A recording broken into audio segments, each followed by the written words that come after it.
Hello students, আজি আমি এটা নতুন চ্যাপ্টাৰ স্টাৰ্ট কৰিম হেতু হল চ্যাপ্টাৰ 9 ক্লাস 12 ফিজিক্সৰ চ্যাপ্টাৰটোৰ নাম হল ৰে অপটিক্স সো এইটি ইউনিটত টোটাল দুটা চ্যাপ্টাৰ আছে এটা হল ৰে অপটিক্স আৰু এটা হল ওয়েভ অপটিক্স আৰু এক্সামত ইয়াৰ পৰা টোটাল 14 মাৰ্কৰ কোৱেশ্চন আহে তো 14 মাৰ্ক মানে বহুত বেশি হয় 70 এৰ পৰা 14 মাৰ্ক ইট ইজ 20% তো 20% কোয়েশ্চন অপটিক্সৰ পৰা থাকে তো অপটিক্সৰ দুটা চ্যাপ্টাৰ আছে এটা হল ৰে অপটিক্স আৰু এটা হল ওয়েভ অপটিক্স ইয়াৰ যেটো ৰে অপটিক্স আছে it is directly related to the chapter light that you got in class 10th class 10 ত তোমালোকৰ যেটো লাইটৰ চ্যাপ্টাৰ আছিল সেই লাইটৰ চ্যাপ্টাৰৰ গোটেইখিনি বস্তু আমাৰ এইটো চ্যাপ্টাৰত প্ৰয়োজন হ'ব তো সেইখিনি বস্তু আমাক লাগিব লগতে আমি আৰু কেইটামান নতুন বস্তু শিকিম সো ইয়াতেও ৰিফ্লেকশন আৰু ৰিফ্ৰেকশনে আমাৰ মেইনলি শিকিব লাগিব সো আমি প্ৰথমতে ৰিফ্লেকশন শিকিম ৰিফ্লেকশন অকমান আছে আৰু বেছিভাগ ইয়াতে ৰিফ্ৰেকশনৰ বস্তুবিলাক আছে আৰু ওয়েভ অপটিক্স কি হ'ব হেতু আমাৰ 10 নম্বৰ চ্যাপ্টাৰ হেতু তোমালোকে ম্যাক্সিমাম নতুন বস্তুয়ে পাবা ওকে সো আমি স্টাৰ্ট কৰো ৰিফ্লেকশনৰ পৰা অকমান আমি ক্লাস 10 লৈকে উভতি যাও তো ৰিফ্লেকশন মানে কি আছিল যে পোহৰ এটা যদি এটা মিডিয়ামত পৰি সেই মিডিয়ামত খুন্দা খাই আগৰ মিডিয়ামলৈকে উভতি আহে হেতু কি বুলি কোৱা হৈছিল ৰিফ্লেকশন বুলি কোৱা হৈছিল তো যদি আমি প্লেন মিৰৰ এটা লও তো ইয়াৰ পৰা যেটো তুমি 90 ডিগ্ৰী কে এটা লম্ব টানা এটা নৰমাল টানা এটুক নৰমাল বুলি কোৱা হয় আৰু অসমীয়াত অভিলম্ব বুলি কৈছিল ধৰা ইয়াৰ পৰা এটা ৰে ইয়াতে পৰিল ইয়াক কি বুলি কোৱা হৈছিল আপতিত ৰশ্মি অসমীয়াত আৰু ইংলিছত ইয়াক কি বুলি কোৱা হয় ৰে অফ নহয় ইনসিডেন্ট ৰে ইংলিছত ইয়াক কি বুলি কোৱা হয় ইনসিডেন্ট ৰে আৰু ইয়াতে খুন্দা খাই জিটু ৰে ইয়াৰ পৰা আগৰ মিডিয়ামলৈকে উভতি আহিব ইয়াক কোৱা হয় ৰিফ্লেক্টেড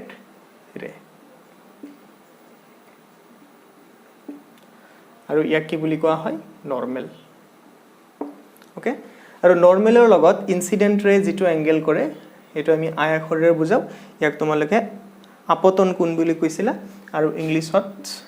কি বুলি কোৱা হয় এংগেল অফ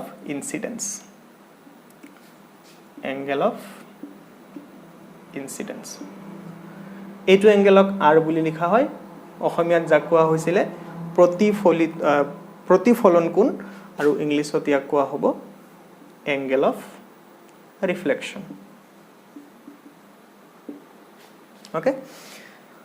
আৰু আমি কি জানো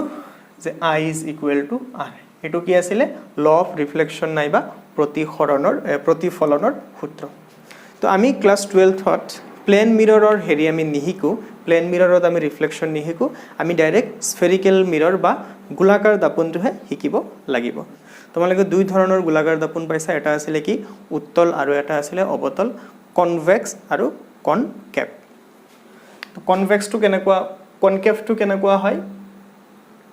যদি এইটো সাইড আমাৰ ৰিফ্লেক্টিং সাৰফেস হয় এইটো যদি আমাৰ ৰিফ্লেক্টিং সাৰফেস হয় তেনহলে ইয়াক কি বুলি কোৱা হয় কনকেভ মিৰৰ অসমীয়াত যাক কি বুলি কোৱা হয় অবতল দাপন আনহাতে যদি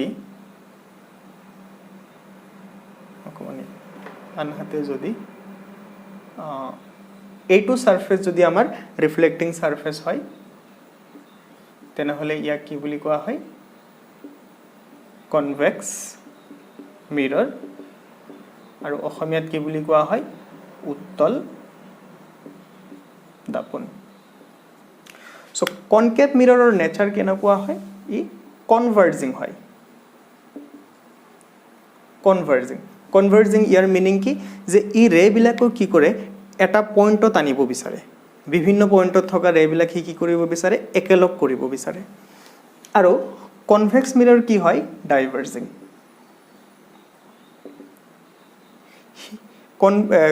কনভেক্স মিৰৰে কি কৰিব বিচাৰে ৰে বিলাকক ডাইভাৰ্স কৰিব বিচাৰে এটাৰ পৰা আনটোৰে কি কৰিব বিচাৰে আতৰত পঠিয়াব বিচাৰে ই কি কৰিব বিচাৰে একলগ কৰিব বিচাৰে আৰু ই কি কৰিব বিচাৰে আতৰত লৈ যাব বিচাৰে এতিয়া এই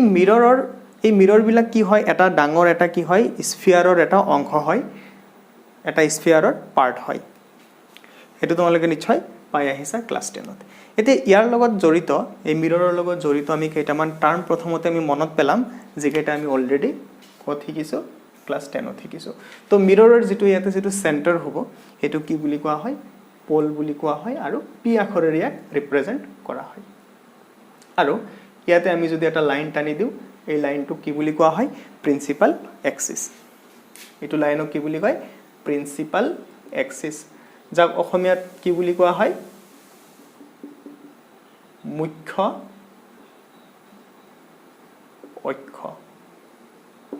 অক্ষ বুলি কোৱা হয় ইংলিছত কোৱা হয় প্ৰিন্সিপাল এক্সিছ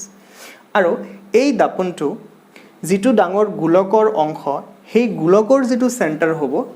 সেই চেণ্টাৰটো কোৱা হয় চেণ্টাৰ অফ কাৰ্ভেচাৰ যাক আমি অসমীয়াত কি বুলি পাইছিলোঁ ভাঁজ কেন্দ্ৰ তো what is centre of curvature it is the centre of the sphere of which the mirror is a part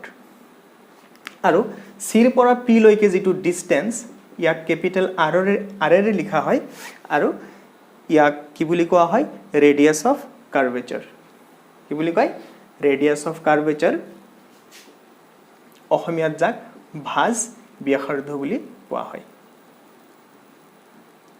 radius of curvature fine তাৰপিছত ইয়াৰ প্ৰকৃতি কেনেকুৱা সি ৰেবিলাকক কি কৰিব বিচাৰে ডাইভাৰ্স কৰিব বিচাৰে এতিয়া ইনফিনিটিৰ পৰা যদি ৰে এটা আহে বা ইনফিনিটি নহলেও হ'ব যদি ৰে এটা যদি প্ৰিন্সিপাল এক্সিছৰ পেৰালেল ৰেবিলাক কি হয় এটা পাৰ্টিকুলাৰ পইণ্টৰ মাজেদি পাৰ হৈ যায় তো প্ৰিন্সিপাল এক্সিছৰ পেৰালেল ৰে কি হয় এটা পাৰ্টিকুলাৰ পইণ্টৰ মাজেদি পাৰ হৈ যায় যিটো পইণ্টৰ মাজেদি পাৰ হৈ যায় তাক কি বুলি কোৱা হয় ফকাছ বুলি কোৱা হয় আৰু ফকাছৰ পৰা পোলৰ মাজৰ যিটো ডিষ্টেঞ্চ এফ পি সেই এফ পি কি বুলি কোৱা হয় ফকেল লেংথ বুলি কোৱা হয় আৰু তাক স্মল এফেৰে ৰিপ্ৰেজেণ্ট কৰা হয় সো কনকেভ মিৰৰৰ ক্ষেত্ৰত এইখিনি আছিলে আৰু এটা বস্তু আছে সেইটো কয় ফকেল প্লেন কি কয় ফকেল প্লেন এতিয়া প্ৰিন্সিপাল এক্সিছৰ পেৰালেল ৰেবিলাক যিটো পইণ্টৰ মাজেদি পাৰ হৈ গ'ল সেইটোতো আমাৰ ফকাছ হ'ল এতিয়া সেই ফকাছৰ মাজেদি আমি যদি এটা পাৰপেণ্ডিকুলাৰ প্লেন এটা কনচিডাৰ কৰোঁ সেইটোকে কি বুলি কোৱা হয় ফকেল প্লেন বুলি কোৱা হয় ধৰা এইটো ফকাছ এনেকৈ ভাবি লওঁ ধৰা এইটো এটা মিৰৰৰ এইটো ফকাছ এতিয়া এই ফকাছৰ মাজেদি প্ৰিন্সিপাল এক্সিছৰ পাৰপেণ্ডিকুলাৰ মই যদি এটা প্লেন কনচিডাৰ কৰোঁ এনেকুৱা যদি এটা প্লেন কনচিডাৰ কৰোঁ প্লেনটো কি হ'ব লাগিব ফকাছৰ মাজেদি যাব লাগিব লগতে প্ৰিন্সিপাল এক্সিছৰ পাৰপেণ্ডিকুলাৰ হ'ব লাগিব সো এনেকুৱা এটা প্লেনকে আমি কি বুলি ক'ম ফকেল প্লেন বুলি ক'ম সো ফকেল প্লেনৰ ইম্পৰ্টেঞ্চ কি যদি ৰে কিছুমান পেৰালেল ৰে যদি আহে ধৰা পেৰালেল ৰে আহিছে প্ৰিন্সিপাল এক্সিছৰ পেৰালেল নহয় but the rays are parallel ৰেবিলাক পেৰালেল ইনফিনিটিৰ পৰা যদি আহিছে ধৰা এনেকৈ আহিছে এনেকুৱা পেৰালেল ৰেবিলাক কি হয় ফকেল প্লেনত ইমেজ ফৰ্ম কৰে ইহঁত যেতিয়া ৰিফ্লেক্ট হৈ যাব সিহঁতে ক'ত কটাকটি কৰিব ফকাছতটো একজেক্টলি ফকাছত নকৰে সিহঁতে বেলেগ এটা পইণ্টত কটাকটি কৰিব সেই পইণ্টটো ক'ত থাকিব ফকেল প্লেনত থাকিব মই ৰিপিট কৰিছোঁ যে যদি পেৰালেল ৰে কিছুমান আহে নিজৰ মাজত parallel but it is not parallel to the principal axis তো সেই ৰেবিলাক কি কৰিব ৰিফ্লেকশ্যনৰ পিছত ইহঁত ক'ত গৈ কটাকটি কৰিব ফকেল প্লেনৰ কোনোবা এটা বিন্দুত কটাকটি কৰিব ফাইন এইখিনি কথা নিশ্চয় বুজি পাইছা এতিয়া এই একেখিনি বস্তু আমি কনভেক্স মিৰৰত আলোচনা কৰিম so pole principal axis C একেই হ'ব তো ইয়াতে ফকাছৰ ডেফিনেশ্যন অকণমান বেলেগ হ'ব যেহেতু ই এটা ডাইভাৰ্জিং লেন্স সি কি কৰিব পোহৰকটো ডাইভাৰ্জ কৰিব যদি এনেকুৱা এটা পোহৰ আহে সি এইফালে আৰু লৈ আহিব নিবিচাৰে সি কি কৰিব এনেকৈ ৰিফ্লেক্ট কৰিব সো এইটো হ'ল আমাৰ ইনচিডেণ্ট ৰেটো আমাৰ কি আছে প্ৰিন্সিপাল এক্সিছৰ পেৰালেল আছে তো এই প্ৰিন্সিপাল এক্সিছৰ পেৰালেল ৰেটো এনেকৈ যাব এতিয়া ইয়াৰ পৰা তুমি যদি বঢ়াই দিয়া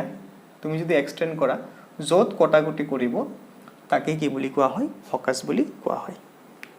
সো এনেকৈ ক'ব পাৰা ফকাছৰ ডেফিনেশ্যন যে প্ৰিন্সিপাল এক্সিছৰ সমান্তৰালকৈ অহা ৰশ্মি এটা ৰে এটা ৰিফ্লেকশ্যনৰ পিছত যিটো পইণ্টৰ পৰা অহা যেন লাগে সেই পইণ্টটোক কি বুলি কোৱা হয় ফকাছ বুলি কোৱা হয় তো যদি ইয়াতো যদি এনেকুৱা এটা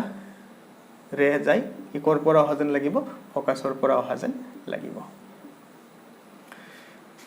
তো এটো প্ৰ্যাকটিক্যালি ফকাছত কটাকটি কৰিব না নকৰে কাৰণ ফকাছত প্ৰ্যাকটিক্যালি নকৰে বাট ফকাছত কটাকটি কৰা যেন অনুভৱ হ'ব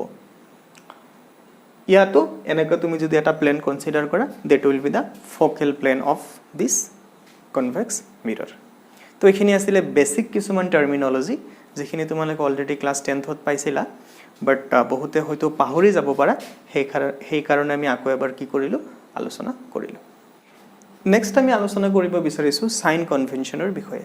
তো সাইন কনভেনশন ইয়াতে আমি তোমালোকে ক্লাস 10ত যেটো সাইন কনভেনশন পাইছিলা এক্স্যাক্টলি আমি হেতু সাইন কনভেনশনে ইউজ কৰিম সাইন কনভেনশন মানে কি যে আমি যিবিলাক ডিসটেন্স আমি জুখিব লাগিব এটো হ'ব পাৰে তোমাৰ object distance image distance focal length radius of curvature বা হাইট ইমেজৰ হাইট অবজেক্টৰ হাইট এই যিবিলাক ডিসটেন্স আমি কাউন্ট কৰিম কিছুমান আমি পজিটিভত ৰিপৰ্ট কৰিব লাগিব আৰু কিছুমান আমি নেগেটিভত ৰিপৰ্ট কৰিব লাগিব এটা কোনবিলাক ডিসটেন্স আমি পজিটিভত লিখিম আৰু কোনবিলাক ডিসটেন্স আমি নেগেটিভত লিখিম তাৰ কনভেনশনটো এনেকুৱা ধৰা এটো এটা মিৰৰ আৰু ইয়াতে কৰবাত অবজেক্ট আছে ইয়াতে আমাৰ কি আছে অবজেক্ট আছে সো অবজেক্টৰ পৰা পোহৰ এটো ডাইৰেকশনত আহিব হয়নে আৰু সব মেজাৰমেন্ট আমি কৰ পৰা কৰিব লাগিব পোলৰ পৰা কৰিব লাগিব এতিয়া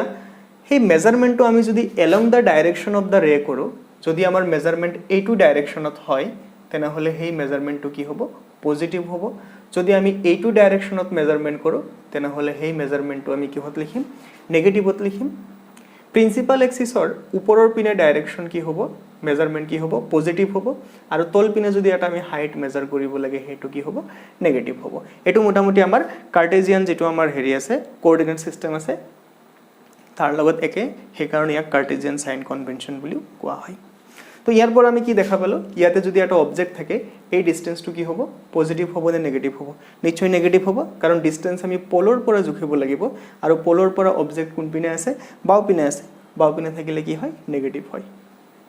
তো এটো যদি এটা মিৰৰ হয় কনকেভ মিৰৰ এটো তেনে হলে ইয়াৰ ফোকাসটো ইয়াতে কৰবাত থাকিব গতিকে ইয়াৰ ফোকাল লেংথ অলৱেজ কি হ'ব নেগেটিভ হ'ব কাৰণ ফোকাস যেহেতু পোলৰ বাও পিনে আছে আনহাতে আমি যদি কনভেক্স মিৰৰ ললো হয় তেনে হলে কনভেক্স মিৰৰৰ ক্ষেত্ৰত ফোকাস এই পিনে থাকে তেনে হলে তাৰ ফোকাল লেংথ সদায় কি হলে হয় পজিটিভ হলে হয় তোমালোকে এটা নোট হিচাপে লিখি লব পাৰা যে ফৰ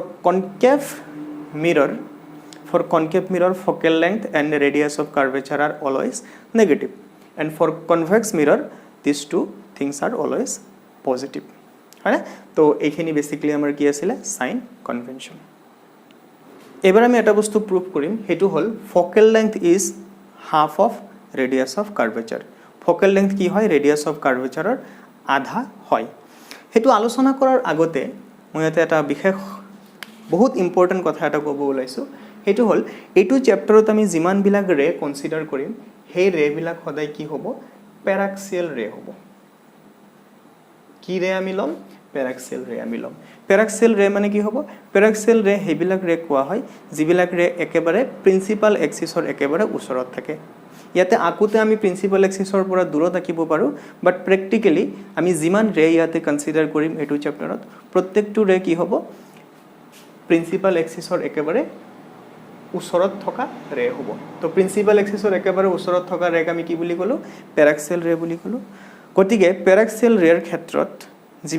যিবিলাক এংগেল কৰিব এংগেল অফ ইনসিডেন্স হোক এংগেল অফ ৰিফ্লেকশন হোক সেই এংগেল বিলাক বহুত কি হ'ব সৰু হ'ব প্যাৰাক্সিয়াল ৰেৰ মিনিং হল কি এংগেলস উইল বি ভেৰি স্মল আৰু যেতিয়া এংগেল বিলাক বহুত স্মল হয় তেতিয়া আমি তিনিটা এপ্ৰক্সিমেশন আমি কৰিব পাৰো এটা হ'ব তোমাৰ sin θ is almost equal to θ tan θ is almost equal to θ আৰু cos θ is almost equal to 1 তো প্যাৰাক্সিয়াল ৰেৰ ক্ষেত্ৰত ইনসিডেন্ট ৰে নাইবা ৰিফ্লেকশন ইনসিডেন্ট ৰে নহয় এংগেল অফ ইনসিডেন্স বা এংগেল অফ ৰিফ্লেকশন হেবিলাকৰ ক্ষেত্ৰত কি হ'ব এই এজাম্পশন কেটা আমাৰ সদায় হসা হ'ব কাৰণ we will always consider the paraxial rays fine প্যাৰাক্সিয়াল ৰেৰ ক্ষেত্ৰত আৰু এটা ঘটনা হ'ব যেটো আমি প্ৰায় ইউজ কৰিম হেতু কি হ'ব সোৱা যদি ইয়াতে এটা অবজেক্ট থাকে বা অবজেক্ট না থাকিলেও কথা নাই ওকে ইয়াতে যদি ৰে এটা আহে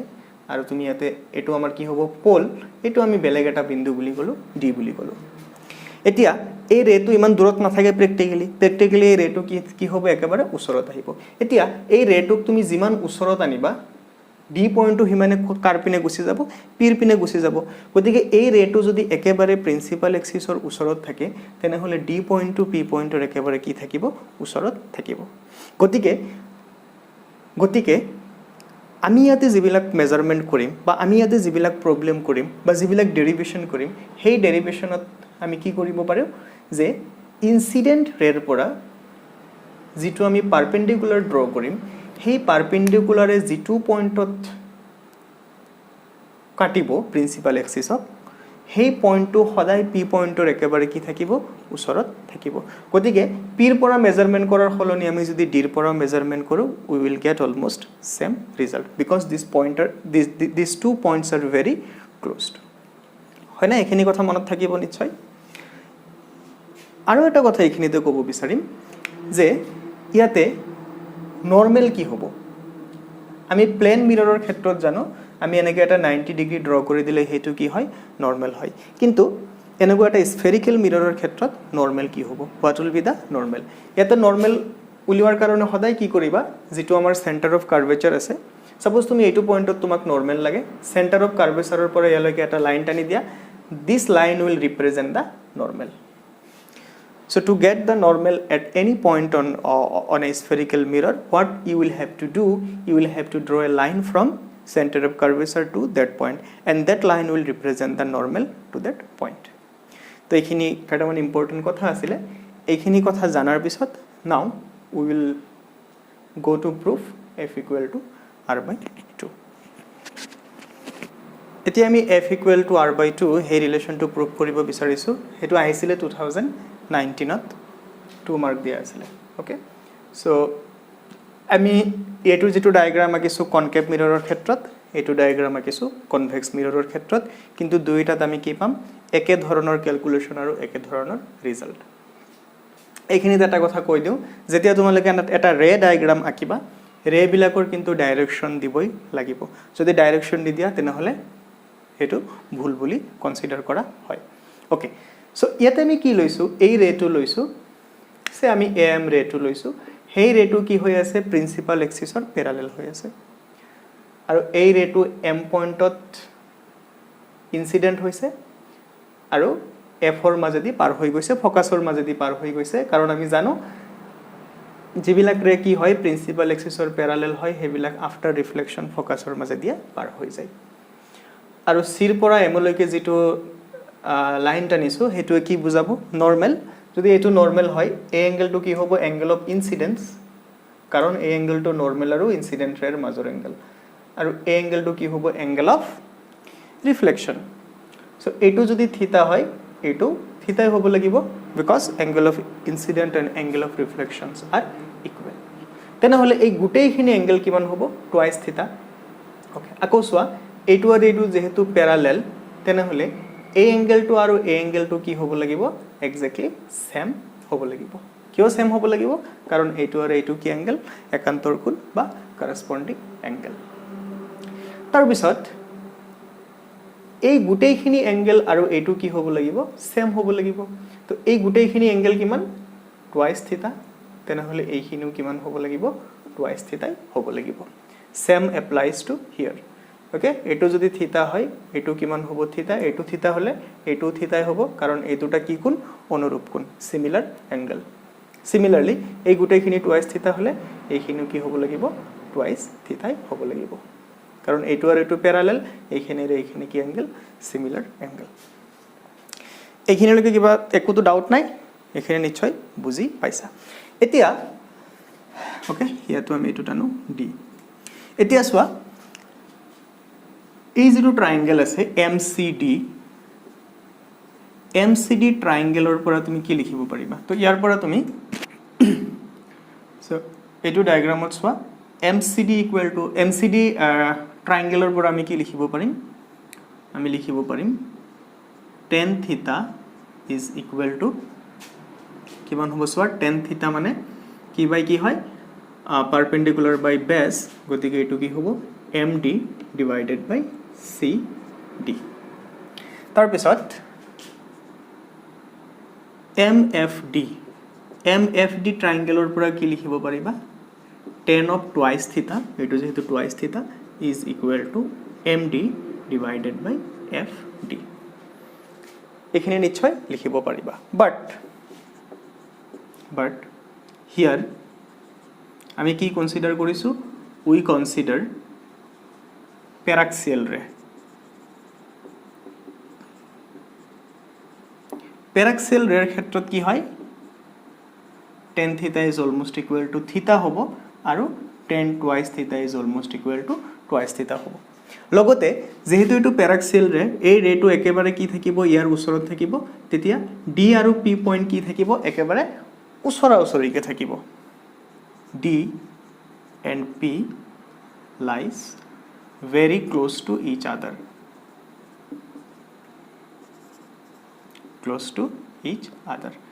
তেনেহলে FD is almost equal to কি হ'ব FP তাৰ মানে F হ'ব তাৰ পিছত CD is almost equal to CP তাৰ মানে কি হ'ব R হ'ব কাৰণ D যেহেতু P ৰ ওচৰত CD আৰু CP লিখা কি হ'ব একেই কথা হ'ব আকৌ C ৰ পৰা P ৰ যেটো ডিসটেন্স এইটো আমাৰ কি হয় radius of curvature similarly FD is equal to FP হ'ব আৰু FP মানে কি হ'ব R হ'ব ওকে তেনেহলে এইটো ইকুৱেচনৰ জায়গাত তুমি কি লিখিব পাৰা tan থিটাৰ জায়গাত কি লিখিব পাৰিবা থিটা is equal to MD by CD আৰু ইয়াতে কি লিখিব পাৰিবা twice theta is equal to MD by FD okay এতিয়া সোয়া কি হৈ আছে MD by FD মানে কি twice theta আকৌ theta মানে কি MD by CD সো ইয়াৰ তলত তুমি কি লিখিব পাৰিবা MD by FD okay MD by FD is equal to twice theta 2 into theta মানে কি MD by CD so MD কি হ'ব ক্যান্সেল হ'ব ক্রস মাল্টিপ্লিকেশন কৰিলে 2 টু যেহেতু ওপৰৰ বস্তু 2 into FD is equal to কি হ'ব CD 2 into আকৌ FD মানে অলৰেডি আমি কি পাইছো F পাইছো আৰু CD মানে কি পাইছো R পাইছো or F equal to R by 2 proof হৈ গল সো এনেকৈ আমি এই ইকুৱেচনটো বা এই ৰিলেচনটো আমি কি কৰিব পাৰো proof কৰিব পাৰো লাষ্ট আমি আলোচনা কৰিব বিচাৰিছো ইমেজ ট্ৰেসিংৰ বিষয়ে ইমেজ ট্ৰেসিং মানে হল যে কনকেভ নাইবা কনভেক্স মিৰৰত অবজেক্ট এটা যদি তুমি কৰবাত ৰাখা সেই অবজেক্টৰ ইমেজ কোড গঠন হ'ব হেতু তুমি কেনেকৈ উলিয়াবা হেতু উলিওৱাৰ কাৰণে আমি চাৰি ধৰণৰ ৰেৰ বিষয়ে আমি জানিব লাগিব চাৰি ধৰণৰ ৰে কেনেকৈ বিহেভ কৰে আফটাৰ ৰিফ্লেকশন আৰু তাৰে যিকোনো দুটা ৰে সুবিধাজনকভাৱে যিকোনো দুটা ৰে আকিলে সেই ৰে দুটা যত কটাকটি কৰিব কোনো এটা পইণ্টৰ ইমেজ তাতে কি হয় ফৰ্ম হয় তোমালোকে এইখিনি কথা জানাই ক্লাস 10ত তথাপিতো এবাৰ ৰিভিজন এটা দি দিছো তো প্ৰথমতে আমি একেলগে চাম কনকেভ আৰু কনভেক্স আমি একেলগে চাম ওকে তো এটো হল আমাৰ এটা কনকেভ মিৰৰ আৰু ইয়াতে হল আমাৰ এটা কনভেক্স মিৰৰ সো প্ৰিন্সিপাল এক্সিস তো কি হ'ব সোয়া প্ৰথম এইটোৰেৰ কথা আমি কও জিটোৰে প্ৰিন্সিপাল এক্সিসৰ প্যাৰালেল হ'ব হেতু কিহৰ মাজেদি পাৰ হৈ যাব ফোকাসৰ মাজেদি পাৰ হৈ যাব মনত থাকিব না প্ৰিন্সিপাল এক্সিসৰ প্যাৰালেল ৰে কি হয় ফোকাসৰ মাজেদি পাৰ হৈ যায় মনত ৰাখিব লাগিব এইবিলাক কথা আৰু কনভেক্সৰ ক্ষেত্ৰত কি হ'ব প্ৰিন্সিপাল এক্সিসৰ প্যাৰালেল ৰে ৰিফ্লেকশনৰ পিছত ফোকাসৰ পৰা অহা যেন লাগে it appears to be come from the focus হল এটো হল প্ৰথম ৰেৰ কথা সেকেন্ড আমি জানিব লাগিব যে কোনো এটা ৰে যদি ফোকাসৰ মাজেদি পাৰ হয় সে যেটো আমাৰ ইনসিডেন্ট ৰে আছে সেই ৰেটো কাৰ মাজেদি পাৰ হৈছে ফোকাসৰ মাজেদি পাৰ হৈছে তেনেহলে ৰিফ্লেকশনৰ পিছত হি কি হ'ব প্ৰিন্সিপাল এক্সিসৰ প্যাৰালেল হ'ব ভিডিও পজ কৰি নিজৰ ভাষাত নিজে বুজি পোৱাকে এই পইণ্ট বিলাক তোমালোকে লিখি ৰাখিবা অকল ভিডিও চাই থাকিলে নহব এইবিলাক লিখি ৰাখিবা তেহে মনত থাকিব লিখি ৰাখিবা আৰু সেপাৰেট ডায়াগ্ৰামো আঁকিবা হল কি কলো যে ফোকাসৰ মাজেদি যেটো যায় হেতু কি হয় প্ৰিন্সিপাল এক্সিসৰ প্যাৰালেল হয় তো এটা আনটোৰ কি উল্টা ইয়াতে কি হ'ব ইয়াতে এনেকুৱা হ'ব যে কোনো এটা ৰে যদি ফকাছৰ দিশত আহি থাকে সেইটো ৰিফ্লেকশ্যনৰ পিছত কি হ'ব প্ৰিন্সিপাল এক্সিছৰ প্যাৰালেল হ'ব কনকেভ আৰু কনভেক্সত অকমান কাহিনী বেলেগ হয় কনভেক্সত কি হয় ফকাছৰ মাজেদি যেটো আহে হেতু প্ৰিন্সিপাল এক্সিছৰ প্যাৰালেল হয় আৰু কনভেক্সৰ ক্ষেত্ৰত কি হয় যে ফকাছৰ পিনে যেটো আহে এটো কি হল যে সোৱাচন সিধা কাৰ দিশত আহিছে ফকাছৰ দিশত আহিছে হেতু ৰিফ্লেকশ্যনৰ পিছত কি হ'ব প্ৰিন্সিপাল এক্সিছৰ প্যাৰালেল হ'ব আমি দুটা ৰেৰ কথা আলোচনা কৰিলো এতিয়া আমি আৰু এটা ৰেৰ কথা আমি আলোচনা কৰো হেতু হল যে ধৰা এটো আমাৰ C ৰেডিয়াস অফ কাৰ্ভেচাৰ কোনো এটা ৰে যদি ৰেডিয়াস অফ কাৰ্ভেচাৰৰ মাজেদি আহে ইয়াৰ ডাইৰেকশন একো চেঞ্জ নহয় ডাইৰেকশন কেনেকৈ চেঞ্জ হ'ব ৰেডিয়াস অফ কাৰ্ভেচাৰৰ মাজেদি আহিছে মানে কি it is along the normal আৰু নৰ্মেলৰ পিনে যদি কোনো এটা ৰে ৰিফ্লেকশ্যন হয় হি কি কৰে তোমালোকে প্লেন মিৰৰটো পাইছিলা যে নৰ্মেলৰ পিনে যদি এটা ৰে আহে হি কি কৰে যেটো ৰাস্তাত আহিছিল হেতু ৰাস্তাৰে উভতি যায় কাৰণ ইয়াতে এংগল অফ ইনসাইডেন্স 0 গতিকে এংগল অফ ৰিফ্লেকশ্যন কি হ'ব লাগিব 0 হ'ব লাগিব এই কাৰণে সোৱা কি হল যে সেন্টাৰ অফ কাৰ্ভেচাৰৰ মাজেদি যেটো ৰে আহে হেতু ৰিফ্লেকশ্যনৰ পিছত সেন্টাৰ অফ কাৰ্ভেচাৰৰ মাজেদি উভতি যায় ইয়াত কি হ'ব কথাটো সো ইয়াত আমি এটুক সেন্টাৰ অফ কাৰ্ভেচাৰ বুলি ধৰিলো তো সেন্টাৰ অফ কাৰ্ভেচাৰৰ দিশত যেটো ৰে আহিব হেতু ৰিফ্লেকশ্যনৰ পিছত একে দিশতে গুছি যাব হল আৰু এটা ৰে হল ইয়াতে আকিছো যদি এনেকে পলত যদি এটা ৰে পৰে যেটো আমাৰ পোল আছে হেতু কি হ'ব সেম এংগেলত ৰিফ্লেকশ্যন হ'ব এটো আৰু এটো এংগেল কি হ'ব সেম হ'ব এটো কিতাবত যদি অকল পোলৰ কথা কৈছে অকল পোল বুলি নহয় যিকোনো পইণ্টত যদি এটা ৰিফ্লেকশ্যন হয় আৰু হেতু পইণ্টত তুমি যদি এটা নৰ্মেল টানা ইয়াতো কি হ'ব এংগেল অফ ইনসিডেন্স আৰু এংগেল অফ ৰিফ্লেকশ্যন কি হ'ব সেম হ'ব সো পোলতো সেমে হ'ব সে একে ধৰণে ইয়াতো হ'ব এটো এংগেল আৰু এটো এংগেল সেম কৰি ৰেটো পাৰ হৈ যাব তো এনেকুৱা দুটা ৰে যিকোনো দুটা ৰে যেটো পইণ্টত কটাকটি কৰিব হেতু পইণ্টতে বস্তু এটাৰ কি গঠন হ'ব ইমেজ গঠন হ'ব তো আমি যদি এটা एग्जांपल লও তোমালোকে বেলেগ জানাই ক্লাস 10 ত বহুত আকিছা তথাপিও তো এবাৰ ধৰা ইয়াতে এটা অবজেক্ট আছে আৰু ফোকাসৰ মাজেদি যোৱাটো ইয়াৰ মাজেদি পাৰ হৈ যাব গতিকে ইমেজ কোড গঠন হ'ব ইয়াত গঠন হ'ব এনেকৈ তোমালোকে এটা প্ৰেক্টিস কৰিবা কি কৰিবা যে অবজেক্টটো তোমালোকে বিভিন্ন পইণ্টত লবা এবাৰ কত লবা ফোকাস আৰু পোলৰ মাজত লবা এবাৰ ফোকাসত লবা এবাৰ ফোকাস আৰু ৰেডিয়াস অফ কাৰ্ভেচাৰৰ মাজত লবা এবাৰ ৰেডিয়াস অফ কাৰ্ভেচাৰত লবা আৰু এবাৰ ৰেডিয়াস অফ কাৰ্ভেচাৰৰ বাহিৰত লবা লৈ প্ৰতি ক্ষেত্ৰতে ইমেজ কোড গঠন হয় আকো এবাৰ কৰি চাবা যেটো তোমালোকে ক্লাস 10 ত কৰিছিলা ফাইন সো কনভেক্স মিৰৰৰ ক্ষেত্ৰত সব পিছফালে গঠন হ'ব কিন্তু কনকেভ মিৰৰৰ ক্ষেত্ৰত দেখা যায় যদি ফোকাসৰ এইপিনে ইমেজ থাকে অবজেক্ট থাকে তেনে হলে এইটো দিশত ইমেজ গঠন হয় আৰু সেই ইমেজটো কি হয় ভাৰ্চুৱেল মানে অখত হয় আৰু থিয় হয় ইৰেক্ট হয় আৰু যদি ফোকাসৰ এইপিনে যদি অবজেক্ট থাকে তেনে হলে তোমালোকে দেখা পাবা যে ইমেজটো কি হ'ব ৰিয়েল ইমেজ হ'ব আৰু ইনভাৰ্টেড হ'ব ইমেজটো কি হয় উল্টা হয় সো এইখিনি অকমান ক'ব গলে এটা ৰিক্যাপ আছিল যিখিনি আমি অলৰেডি ক্লাস 10 ত শিকিছো তো নেক্সট ক্লাছত আমি কি শিকিম নেক্সট ভিডিঅ'ত আমি শিকিম যে আমি যেটো মিৰৰৰ যেটো ইকুৱেচন পাইছিলো 1/v minus 1/u is equal to 1/f minus নহয় মিৰৰৰ ক্ষেত্ৰত প্লাস আছিল এই যেটো ইকুৱেচন আছিল সেই ইকুৱেচনটো আমি ডিৰাইভ কৰিম তো আজিলৈকে এইখিনি thank you for watching the video and listening to me